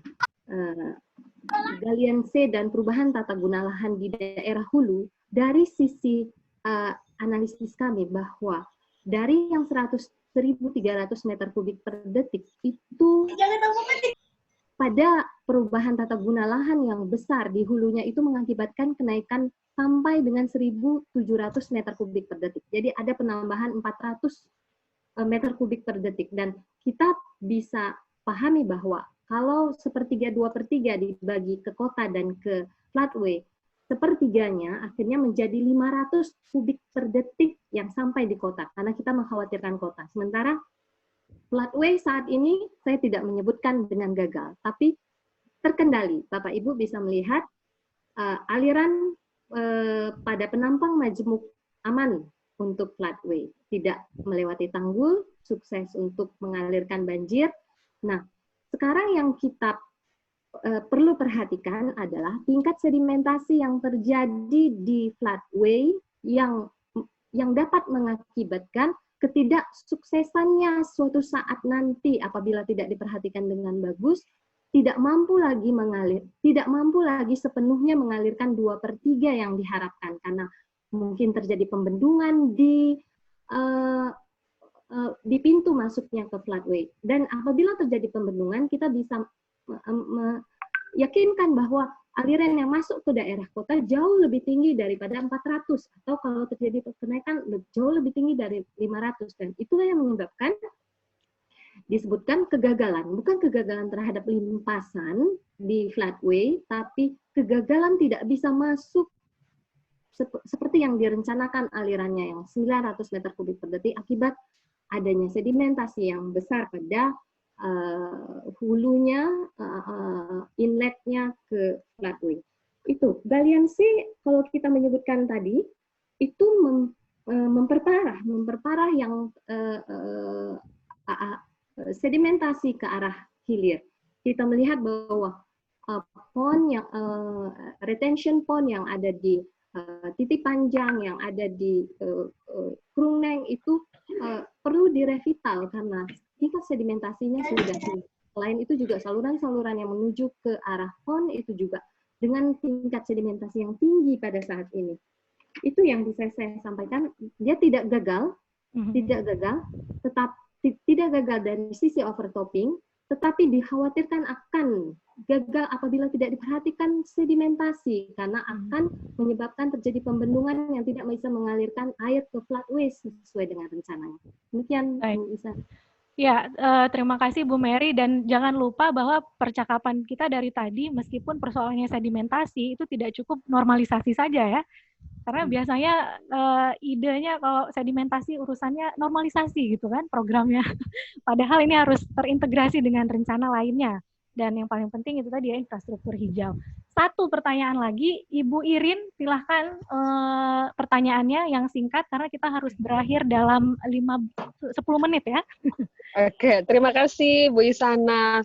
Maaf saya harus meng-off-kan video outfitnya, outfit rumah udah sore. Saya langsung ke pertanyaan.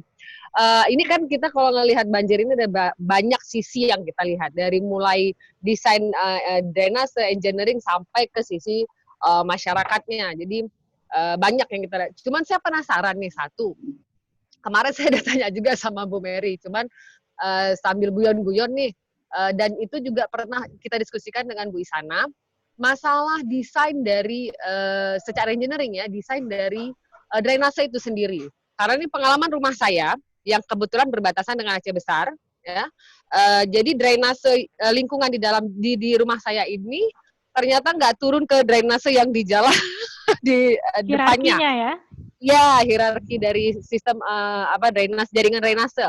Dan ini memang terjadi di seputar kampus ya. Tadi saya ada baca juga di satu slide-nya Bu Mary, sektor timur banjir ya. Dan itu memang happening, selalu happening. Saya penduduk sektor timur sebelum penduduk Ruko. Dan itu happening. Yang kemarin juga terjadi. Jadi turunnya dari sektor timur itu dia nggak turun ke let's say ke secondary road-nya jalan yang harusnya juga menjadi secondary drainase. Nah, itu pernah dievaluasi nggak, Bu? Akan mungkin nanti kalau memang terevaluasi kemiringannya juga, nanti urusannya kalau memang ternyata mampet dengan limbah dengan dan sebagainya itu mungkin next step-nya. Tapi pernah nggak terpikir, karena waktu jaringan drainase yang dibuat di dalam kawasan perumahan di Rukoh ini yang tempat saya tinggal, saya pernah protes sama let's say kecilnya yang buat ini kontraktornya. Saya tanya, tapi saya tanya, ini miringnya kemana nih? Jangan nanti turunnya ke ujung rumah saya, nggak turun ke jalan besar. Dan lagi kebetulan jalan lingkar di Darussalam itu sudah lebih tinggi daripada jalan menuju ke pemukiman penduduk Ruko. Itu juga mungkin problem. Baik. Terima kasih, saya situ aja dari sisi jaringannya saja. Ya, sudah bisa ditangkap Ibu Irin. Mungkin Bu Elvi, apakah ada diskusi terkait evaluasi sistem jaringan di level dinas, Bu? Iya, jadi Bu Elvi tidak pada perannya untuk menjawab ini, Bu. Boleh, nggak masalah. Mungkin overview sedikit saja, Bu.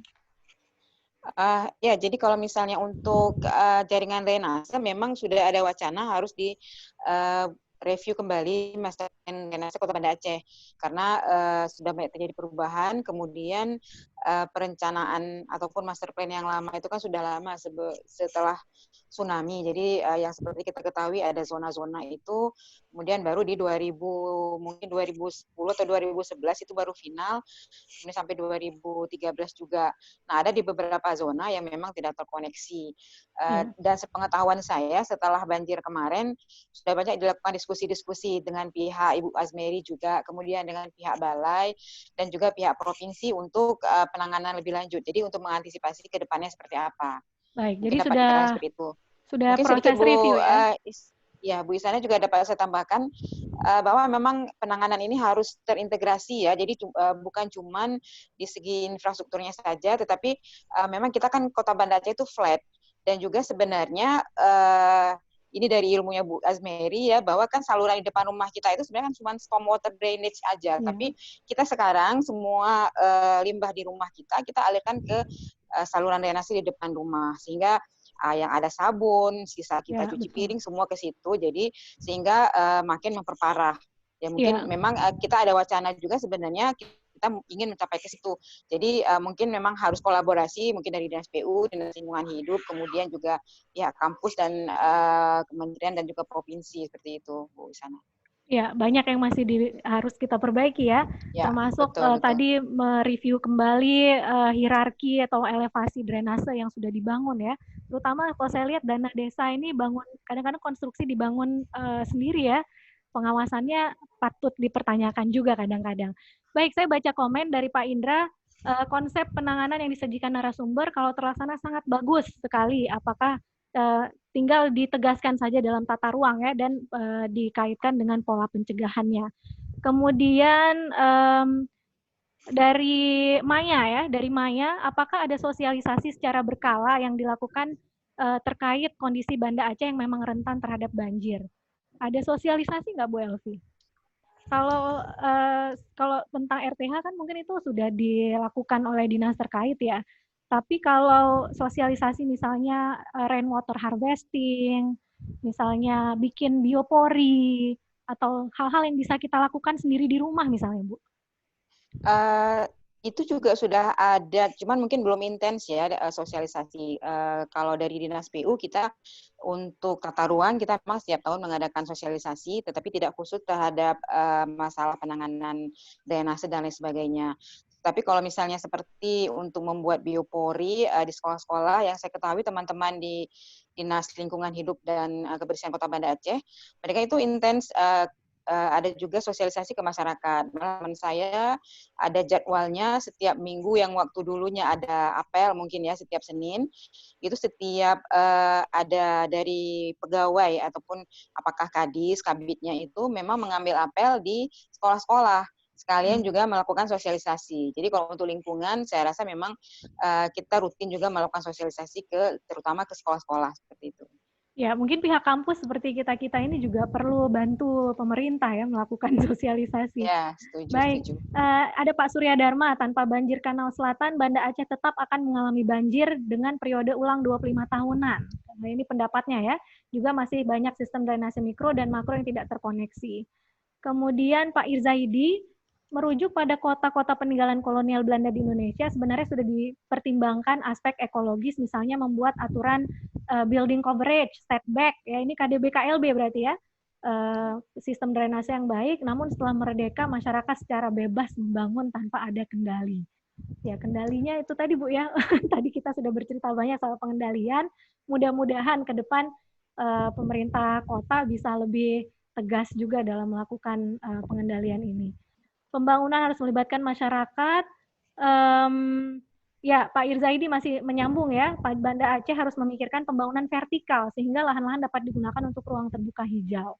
Ya, ini juga sebenarnya ide yang baik. Mungkin ada komen dari Bu Silvi ya tentang bangunan vertikal yang banyak memanfaatkan koefisien dasar hijau juga ya, seperti yang dilakukan di Singapura. Singapura kan terkenal sekali dengan green construction-nya ya. Bu Silvi masih bergabung bersama kita? Masih. Ya, mungkin bisa komen sedikit soal green construction ini ya, bangunan vertikal. Jadi Banda Aceh sekarang kan masih low density sebenarnya ya. Ya, jadi saya rasa ketika sudah masanya diperlukan vertikal, secara bertahap kita mengarah ke sana. Tetapi dengan yang ada sekarang masih banyak ruang untuk memperkuat infrastruktur abu-abunya ya. Jadi tidak mesti harus vertikal dulu baru menjadi green ya. Jadi mulai dulu misalnya di rumah yang ada apa yang bisa dilakukan gitu ya. Kecil, kalau kolektif akan besar. Kemudian yang paling esensial saya rasa adalah intervensi pada kampung ya. Kampung, kemudian kalau untuk pemerintah pada jaringannya gitu ya. Itu yang mungkin perlu diprioritaskan. Jadi tidak perlu nunggu ada bangunan tinggi dulu baru green, yang tidak ada kurang green di-greenkan, yang sudah green ditambah. Jadi karena tidak harus di tanah ya, bisa vertikal dia ya. Kalau Pemko boleh lah eksperimen untuk green roof gitu ya. Sudah saatnya sekarang. Gitu. Jadi saya rasa perlahan memang kita akan mengarah vertikal, tapi itu ada tahapnya. Sekarang yang ada dulu kita optimalkan untuk support infrastruktur yang abu-abu. Ya, jadi memang kesimpulan kita pada hari ini infrastruktur yang sudah ada, yang mungkin kita sebut sebagai grey infrastructure, perlu dikombinasikan dengan pendekatan infrastruktur hijau. Perannya sangat besar, mengurangi runoff dan juga manfaat-manfaat lain ya, seperti misalnya mengurangi karbon, estetika lingkungan, dan juga manfaat-manfaat terhadap kesehatan.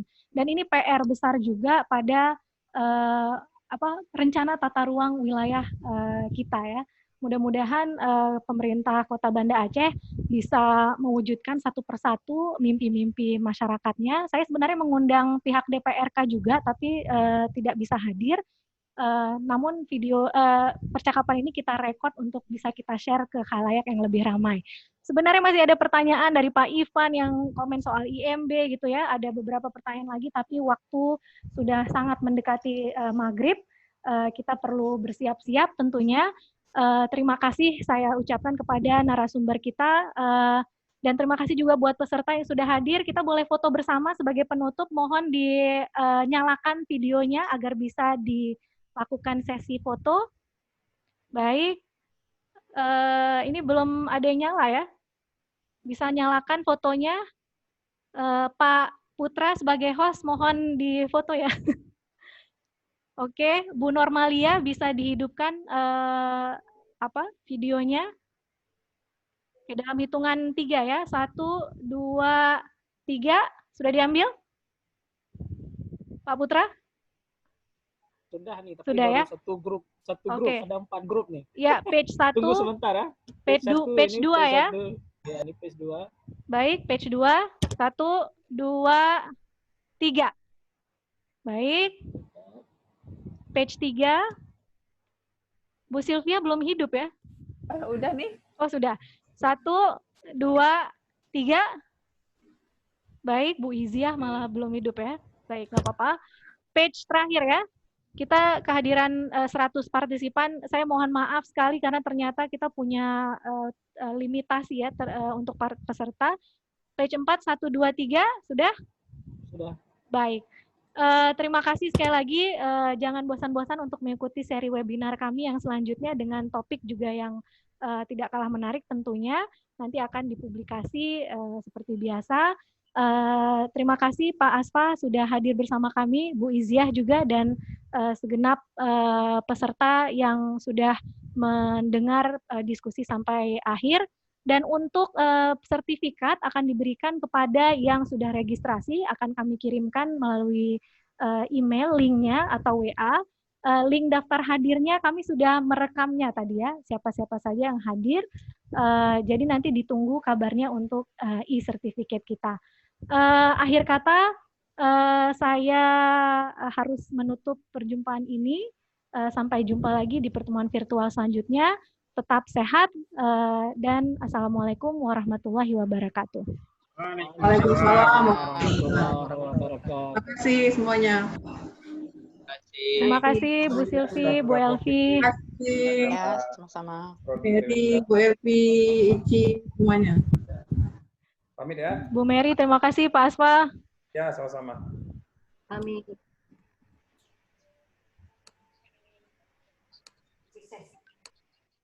Tinggal kita dulu ya, Ci. Iya, ini makanya belum ini. Kita tinggal dulu ya, bentar ya. Seru diskusinya.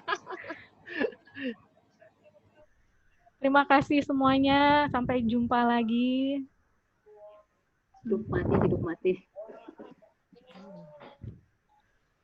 Hot bahasannya drainase Kota Banda Aceh.